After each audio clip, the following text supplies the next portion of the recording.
මේ උන්දලා වාඩි උනේ ඈත.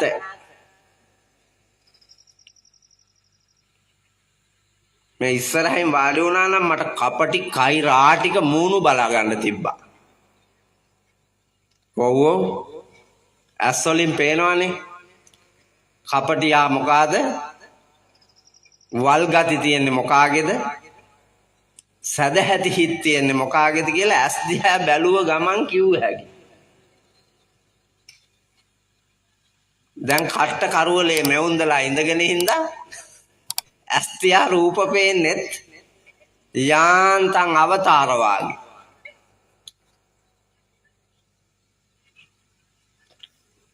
තුනුරුවනේ සරණ හැර අන් සරණක් නෑ කියලානේ තියෙන්නේ. නත්ති මේ සරණං අඤ්ඤං බුද්ධෝ මේ සරණං වරම්. බුදුරජාණන් වහන්සේගේ සරණ හැර වෙන සරණක් නෑ. ධර්මයේ සරණ හැර වෙන සරණක් නෑ. සංඝුන්ගේ සරණ හැර වෙන සරණක් නෑ. සරණ පිනිස බුදුන් දහම් සංඝුන් වැඩ ඉන්නවා තමයි. හැබැයි සරණ ලැබිය යුතු මිනිහා සරණ ලබන්නේ නැත්තම් අසුතං සුනාති සුතං පරියෝදපේති කංකම් විතරති දිට්ඨින් උජුං කරෝති චිත්ත මස්ස පසීදති කියන ලාභ පහම හම්බෙනවා මනාව ධර්මයේ පිහිටන බණහන පිනැතියෙකුට. නොයසූ දේවල් අහන්න හම්බෙනවා. මං අද කියනවා මේ ඇවිල්ලා ඉන්න සියලුම දෙනා ජීවිතේටවත් අහපු නැති අලුත් ලෝකයක් දකින්න පුළුවන් දහම් කරුණු, සමාජ කරුණු, සංස්කෘතික වටිනාකම් මේ සියල්ල ඔබට අවබෝධ කරගෙන මෙතෙක් නොදුටු ලෝකයක් දකින්න පුළුවන් ඇහක් පෑදෙනවා. සුතම් පරියෝදපේති බාගෙට දන්නේවා සම්පූර්ණ කරගන්න පුළුවන්. මම උදාහරණයක් කියන්න. පාවඩේ ආවට පස්සේ නෙමෙයි කකුල් හොදන්නේ, පාවඩේ එන්නේ ඉස්සෙල්ලා. මං අර කුණු ජරාව ගොඩේ ඇවිල්ලා අර පාවඩේ උඩින් ඇවිල්ලා මෙතනින් කකුල් හොදන. වතුර භාජනේ තියන්නේ පාවඩේ මුල. පාදෝණය කරලානේ පාවඩේ අරන් එන්නේ.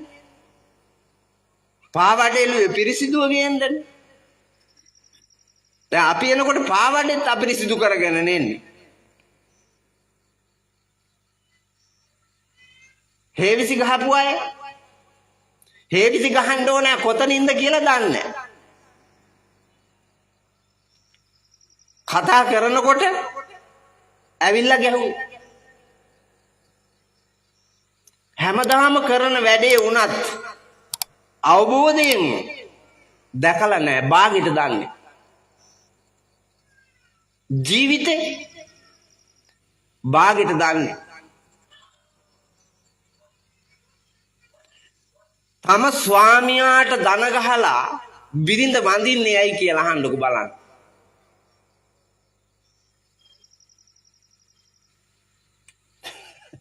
අපේ ගෑණි නම් වැඳලා නැහැ හඳුන්නේ කියලා මතක් වෙනවා ඇදිනේ. මේ කසාද බැඳපු එක මිනිහෙකුට අපේනවාද ගෑණි දන ගහලා වඳිනවා ඈ? මගුල් ගෙදර දවසේ කපටි කොමට වඳින්න ඇති. ඇවිල්ලා ඉන්නේ උන්ට පේන්න. එදායින් පස්සේ ආය වැන්දේ නේ. එදායින් පස්සේ ආය වැන්දේ. ස්වාමීන් වහන්සේ මේකට තක්කඩියට මම වඳින්නද කියලා දැන් හිතෙනවත් ඇති. බේබද්දට ගංජාකාරයට කුඩුකාරයට කම්මැලියට මගෙන් කකා ඉන්නේ කාට මම වඳින්නද? ඉතින් උඹමනේ පුතා තෝරගත්තේ ඔය මිනිහව. අපි ගෙනත් දුන්නද? නෑ නෑ, ලෝකෙ මෙච්චර මිනිස්සු ඉඳිද්දි පින් කඳ වාගෙන පෙවුනේ නේ. අර කුලප්පුව තිබ්බු වෙලාවේ කුලප්පුව වෙලාවේ පින් කඳ වාගේ පෙවුනා. අරගෙන ඇවිල්ලා ටික කාලයක් යනකොට උගේ අඩුපාඩු පේන්න ගත්තා. වැන්දනම් ඒ අඩුපාඩු පේන වෙලාවේ දන ගහලා ඔක අඩුපාඩු මකා ගන්නත් තිබ්බා. නින්දට ගියපුවාම වඳින්න හේතුව ඒකගේ ඔළුව අත ගාලා කිව්වනම් අර උත්තරාතරණිය මිනිහට මොලේ පෑදුවේ. නිදිහානේදී පුතා උත්තරාතරණිය මිනිහගේ මොලේ පෑදුවේ. ඔළුව අත ගාලා නිමලා හදවත අවදි කරවලා හදවත ප්‍රභාස්වර කරලා ඒ අවදි කරපු හදවතේ පින්සිතුවිලි තිබ්බා. ගෑනිට ලතා කියන්නේ ඒ හින්දා. ඔබේ පිහිටට වැස්සට කුඩේ වගේ බුදුහාඳුරුව වැඩ ඉන්නවා. ඔබේ දුක නැති කරන්න. හැබැයි උන්වහන්සේ අනුගමනය කරන්න ඕන. උන්වහන්සේගෙන් ප්‍රයෝජන ගන්න ඕන. ධර්මයේ ඔබ වෙනුවෙන් තියෙනවා. ධර්මයෙන් ප්‍රයෝජන ගන්න ඕන. සංගුන් වැඩ ඉන්නවා. සංගුන්ගෙන් වැඩ ගන්න ඕන. ඒ තැනට උචිත. හැබැයි අපි ඒ එකකටවත් නොඇටි අපිට පිහිට පැතුවාට පිහිට හම්බෙන්න. ඔයාලා බෝධිය ළඟට යන්නේ ඇයි? මට මෙහි අත දික් කෙරුවාට පෙන්වන්න දෙවුවා නෑ. මම පිට්ටනිය වල බණ කියන්න කැමති නැත්තේ පුතේ ඒ හින්දා. පිට්ටනියකට මිනිස්සු එනකොට දැනෙන හැඟීමත් පන්සලකට මිනිහෙක් යනකොට දැනෙන හැඟීමත් දෙකක්. මේකට එනකොට සෙල්ලක්කාරකම් මතුවෙන්න පුළුවන්. අතෙන්ට යනකොට නිවුණු ආධ්‍යාත්මීය ගති මතුවෙන්න පුළුවන්. ඒ නිසයි මං පිට්ටනිය වල ඉන්නේ උන් පන්සලට ගන්න උත්සාහ කරන්නේ. පන්සලේ අය පිට්ටනියට ගන්න නැතුව. එහෙම නැතුව තරහකට අමනාපයකට නෙමෙයි. අපි කරන වැඩක් ලස්සන ආධ්‍යාත්මීය එකක් කරන්න ඕන. මං අමිත් පුතාලා ගියපු වෙලාවේ කිව්වා පන්සලේ ඉඩ නැත්තම් ඔය අනවශ්‍ය තියෙන ඒවා පෙරල්ලා හරි හදාපියව ඉඩ කියලා. ධර්මශාලාවේ ධර්මාසනේ හදලා අර ඉදිරි කෑල්ල අර කේල් ගසුයි අර ඉස්සරහ මොකක්ද අට්ටාලයක් ගහලා තියෙනවා. ඒ අට්ටාලේ ඔක්කොම තල්ලු කෙරුවා නම් අර වලට නේද නායකා? ඒගොල්ලෝ ඒ වල පුරවන්න ඕන. ඒ වල පුරවලා හදන්න ඕන. පන්සලකට ඉඩ කඩ තියෙන තැනක් ඕනේ. එහෙම නැතුව බෑ. ඒක අපි සකසන්න ඕනේ. සොහොන් කනතු වල ගඩොල් පුරවනවට වඩා පන්සල් බිම ලස්සන කෙරුවා නම් දිය වෙන එක පොළොවට දිය වෙන්න ඇරලා නෑ තැම්පත් කරනවලු තාත්තට ගෞරවයට. මොකාගේ තාත්තද බලන් ඒකේ බුදියාගෙන ඉඳලා නැගිටලා එන්නේ. මොකෙක්වත් තාත්තගේ බුදියන් ඉඳලා ලෙඩේ හොඳ කරගෙන එයිද? නෑ බොරු මායන්නේ. මේ මිහි මඩලට පස් වෙන්න ඉන්න මිනිහට නිදහසේ පස් වෙන්න ඇරියා නම් අර කුණු ඕජාවේ ගැහෙන්න නොදී පල් වෙන්න නොදී ඒක තමයි වාසනාව. මේක අවාසනාවන්ත ජරාවකනේ තියන්නේ. කුණටවත් නිදහසක් නැහැ. මොලේ නරක් වෙච්ච මිනිස්සු ඉන්න තාක්කල්. හඳුන්නේ මේ ඉන්න ඔක්කොටම තියෙනවා බරපතල ලෙඩ. තෘෂ්ණාධික ගති තියෙන අය සියලු දෙනාටම පිස්සු කියලා. ඒක 100ට 200ක්ම එහෙම තමයි. කෙලස් බර නිසාමනේ පිස්සු වැඩ කරන්නේ. එක දේවල් වලට මිත්‍යා දෘෂ්ටිකව දක්වන ආසාවන් නිසා. ධර්මය අවබෝධ වෙලා නැති නිසා. පිහිට ලබලා නැති නිසා. බෙහෙත් තිබ්බට වැඩක් නැහැ. බෙහෙත් පාවිච්චි කරන්න ඕන. එතකොට ලෙඩේ හොඳ වෙන්නේ. මේ සංසාර ගමනේ විඳින අනන්ත දුක් දුරලන්න බුදුහාඳුරෝ දේශනා කොට වදාළ උම්මත්තක භාවයේ නැති වෙන්න නම් ධර්මය නිතර ප්‍රයෝජනෙට ගන්න ඕන. පරිහරණය වෙන්න ඕන. අපි චූටි කාලේ කටපාඩම් ගත්තේ අපි හාඳුන්නේ ඉස්කෝලෙන්. තුබුතනෙක සොර සතුරං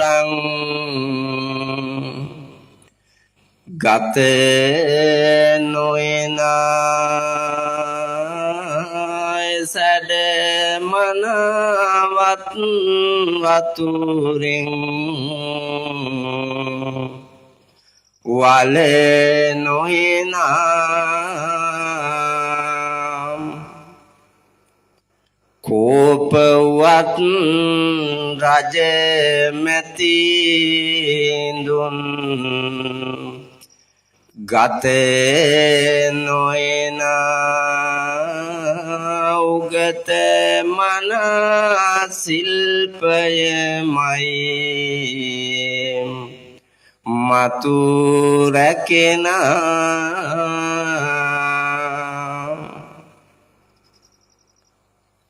මේ කාරණාව අද පැහැදිලි කරන්නත් ලේසි. මිනිස්සු භෞතික ලෝකයේ එකතු කරලා ගොඩ ගහගෙන හිටියානේ. වැස්ස වලාහක දෙවියෝ කම්පිතව පහුගියදා කඩා වැටිලා ඒවා සමතලා කරලා දැම්මා. තුනී කරලා දැම්මා. පොළවේ වල දැම්මා. ගහගෙන ගිහින් දියඹට ඇතෑරියා. වටිනා මිනිස් ජීවිත, රන් රිදී මුතුමැණික්, ගෙවල් දොරවල්, යාන වාහන, හරකබාන, ඉඩම් කඩම්, නෑයෝ නොනෑයෝ මේ සියල්ල අරන් ගිහිල්ලා වල දැම්මා. ඒත් තේරෙන්නේ නෑනේ. මං එනකොට බලාගෙන එන්නේ ආපිට නායකාඳු දැදුරුවේ කටේ එකෙක් ගියේ හදනවා. අත්තිවාරම ඉතුරු වෙන්න ඔක්කොම ගිහිල්ලා. ආපහු බ්ලොග් ගල් ගෙනල්ලා බඳිනවා ගේ දැදුරුවේ කටේ. සෝබා දහම පෙන්නවා ගඟ දෑල ගඟට අයිති. මේ කොටස මට අයිති. ඒකට එන්න එපා. සෝබා දහම මෙහෙම පෙන්නලා දීලත් මරණයෙන් කෙලවර කරලත් සියල්ල වලදාලත් හොදලා දාලා පෙන්නලත් මෙවුන්ගේ මොලේ පෑදුන්නේ නැත්තම් නායක හඳුන්නේ මෙහෙම කියලා කොහොම පාදන්නද? මෙහෙම කියලා කොහොම පාදන්නද? පෑදෙන්නේ.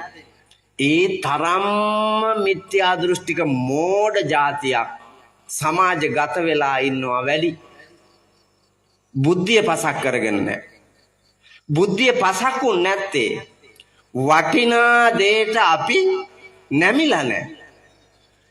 අර කවියෙන් කිව්වේ හොරුන්ට සතුරන්ට ගන්න බැරි, ගංගදියට ගහගෙන යන්නේ නැති, ගින්නට පිච්චෙන්නේ නැති, සතුරාට විනාශ කරන්න බැරි, රජ්ජුරුවෝ මැති ඇමතියෝ කෝපාවිෂ්ඨ වුණාට රාජසන්තක කරන්න බැරි, උදුර ගන්න බැරි ලෝකේ යම් වටිනා වස්තුවක්ද ඒ තමයි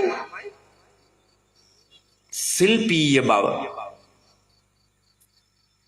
ශිල්පීය බව. බුද්ධිමත් බව. සුනාත ධාරේත චරාත ධම්මෝ. අහුවට ධර්මයේ තිබුණට වැඩක් නැහැ. චරාත ධම්මෝ ක්‍රියා කරන්න දන්නේ නැත්තම්. දැන් මේ ඉන්න අයගෙන් ඇහුවොත් පැවිදි බවද බෞද්ධ දර්ශනයට අනුව ශ්‍රේෂ්ඨ ගිහි බවද කෝකද උතුම්?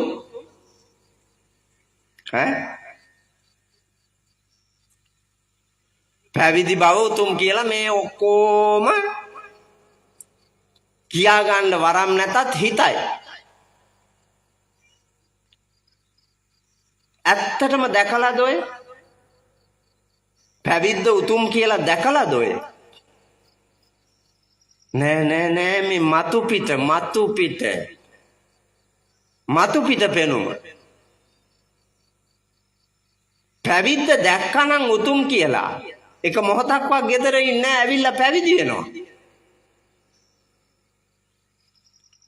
මන් ලබන සතුට, මන් ලබන සැනසීම, මන් ලබන සැපත, මන් ලබන ගෞරවය, අපේ හාමුදුරුවෝ ලබන සතුට, සැනසීම, ගෞරවය මිනිහෙක් පින්නතුනි දැක්කනම් ඔතන රැඳෙන්නේ නැහැ. මෙතෙන්ට එනවා. සරියුත් මහරහතන් වහන්සේගේ සිට අවිච්ඡින්නව පැවතෙන කොණ්ඩඤ්ඤ ආදී මහරහතන් වහන්සේලාගෙන් පැවතෙන මේ සම්බුදු සසුනේ භික්ෂූත්වය දැක්කානම් ඒ දැකපු මිනිහා අන්ධේ කණෙක් වගේ මේ දුක් සහිත ලෝකේ තවත් රැඳෙන්නේ පැවිදි වෙනවා. අපි දැකලා නැහැ. ක්‍රියාවට නම්වන්නට තරම් දැකීමකින් බුද්ධිය පසක් කරගෙන නැහැ. බුදුහාමුදුරුවෝ අනුදැන වදාළේ ධර්මයේ දකින්න කියලානේ. යෝ ධම්මං පස්සති සෝ මං පස්සති. ධර්මයේ දකින්න කෙනා තමයි බුදුන් දකින්නේ. ධර්මයේ දකින්න කෙනා තමයි යා යුතු නොයා යුතු මඟ දකින්නේ. එහෙම නැතුව උත්පත්තියෙන්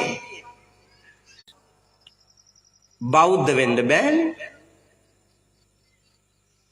එහෙම බෞද්ධ වෙන්න බෑ. බෞද්ධ වෙන්න පින්නතුනි මියදෙන්න මොහොතක් හරි තියා ඇත්ත ඇති සැටියෙන් දකින්න ඕන. ඒ දැකීම ඇති මිනිහා තමා සම්මා දිට්ඨියෙන් මේ ලෞතුරා තථාගත සම්බුදු සසුනේ ශ්‍රාවකෙක් බොදුනුවෙක් තුනුරුවන් සරණ යන සත්පුරුෂයෙක් වෙන්නේ. එහෙම නැතුව මේ ආටෝපිත කෙලස් බර ඔබ ගෙවන මේ පව් ලෝකේ රාගික කෙලස් බර මේ ලෝකේ ඔබ බෞද්ධ නෙමෙයි. අපේ නායක හාමුදුරුවෝ අපේ හාමුදුරුවෝ පන්සලේ අවුරුදු 50කට වැඩි ඇත. ඔබ වහන්සේගේ මුවෙන් කී වතාවක් පන්සිල් දෙන්න ඇද්ද මේ අප්පලාට? හාමුදුරනේ මෙතන එකෙක්වත් නැහැ පන්සිල් රකින්න. පන්සිල් ප්‍රතිපත්ති ගරුකව රකින එකම ගෑණියෙක්වත් මිනිහෙක්වත් මෙතන නැහැ. මම මේ ගමට ඇවිල්ලත් නැහැ. කොහොමද මන් දන්නේ? මන් දන්නේ ඔබ ගෙවන ජීවිතෙත් එක්ක. මේ ලංකා සමාජයේ පුරවැසියෝ ගෙවන ජීවිතෙත් එක්ක මන් දන්නේ.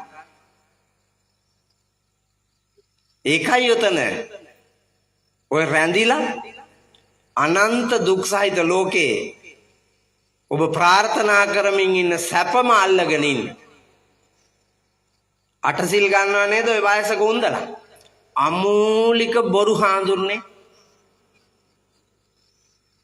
මෙතන ඔය ඉන්න එක නාකි අම්මා කෙනෙක්වත් අප්පච්චි කෙනෙක්වත් අටසිල් ගන්නෑ. අටසිල්හි පිහිටන්නේ. ඒ පැය 24ටවත් පැය 12ටවත් අටසිල්හි පිහිටන්නේ. ඒ තරම් පෙරේතයි පන්සිල් නැතුව කොහෙද අටසිල් ගන්නෙ? උපාසක දාණය දෙනවා කියලා දැන් අලුත් සංස්කෘතියට එකක් එකතු වෙලා තියෙනවා. එනවා අත්ත දිගැරලා උදේට කනවා, 10ට තේ බොනවා, 12ටත් ඒ වගේම හාඳුන්නේ සමතලා කරලා දානවා, 2:00ටත් තේ බොනවා, 3:00ට පැනලා යනවා. මල්ලක් ගත්ත ගියා. ඕන් උන්දලගේ සීලේ. හැබැයි උදේ පාන්දර ඇවිල්ලා සූර්ය දිව්‍ය රාජය දිහා බලාගෙන දිවුරනවා. අජ්ජ ඉමංච දිවසං උපෝසතං උපෝසාමි අට්ඨංග සමන්නාගතං සීලං සමාදියාමි. ඔය කියන වාක්‍යවත් හඳුන්නේ තේරුම දන්නවා නම් යන්නේ නැහැ. සූර්ය දිව්‍ය රාජයා උදාගිරි පර්වතයෙන් ආලෝකමත් කරගෙන මේ මිහිතලයට පැමිණි වෙලාවේ සිට අවරගිර පර්වතයෙන් බැස අඳුර ගලාගෙන එන තුරු මේ මුළු දිවා කාලයම මා සමාදම් වන මේ අෂ්ටාංග උපෝසත සීලය දිවි දෙවැනි කොට ආරක්ෂා කරමි.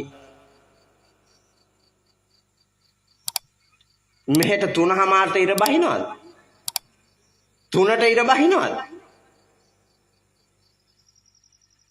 නෑ ඔය දුවන්නේ අර එකතු කරලා තියෙන එව්වා ආපහු අල්ල ගන්න.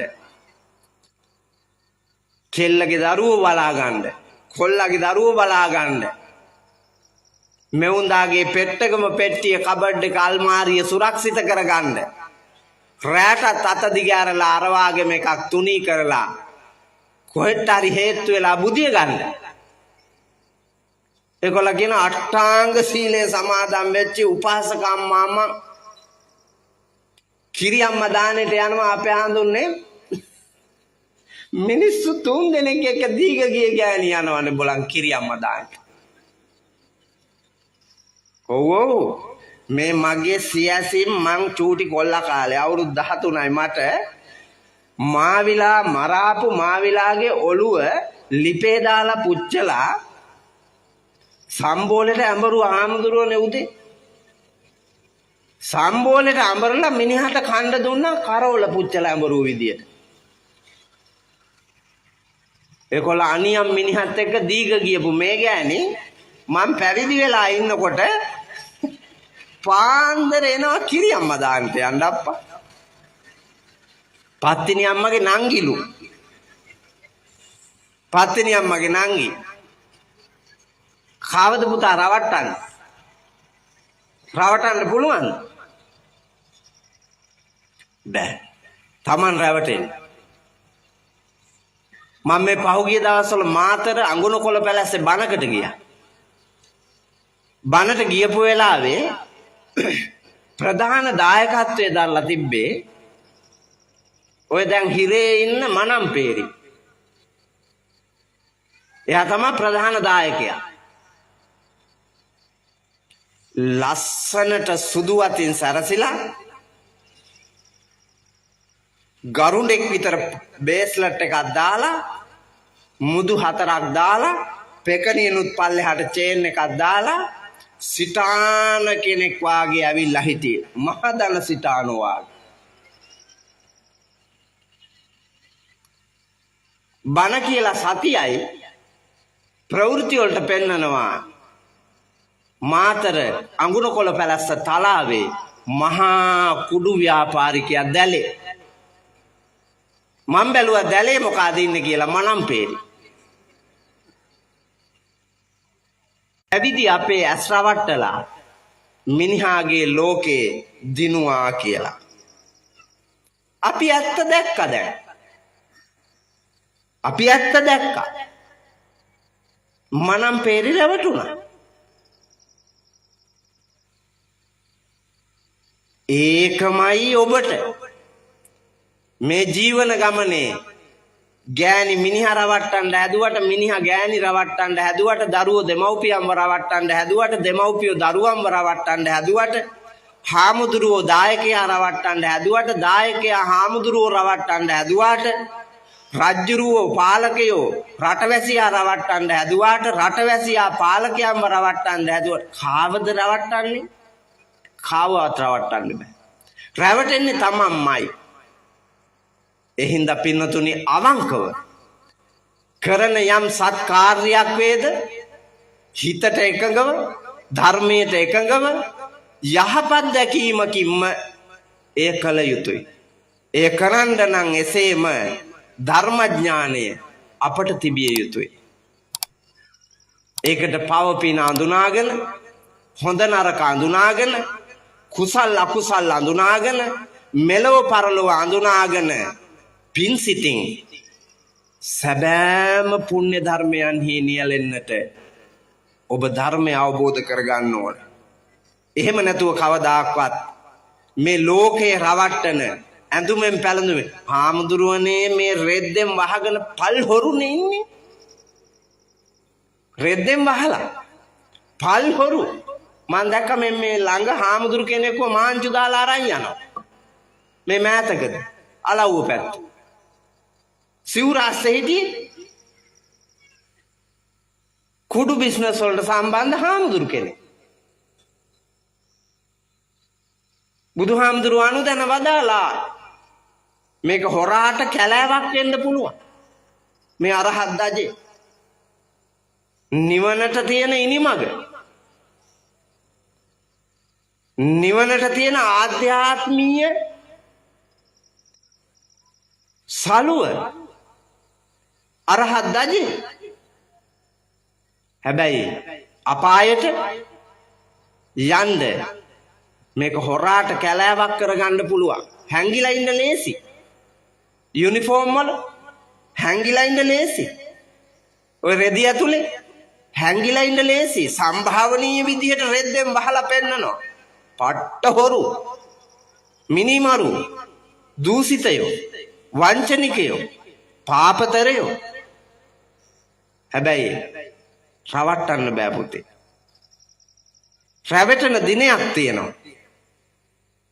එදාට පෙරදිලා පරදින්නට කලියෙන් ලෞතර බුදුරජාණන් වහන්සේ පෙන්වා වදාළ අමා දර්ශනය මෙත් සිතින් යහපත් දැකීමකින්ම අවබෝධ කරගන්න මහන්සි ගන්න.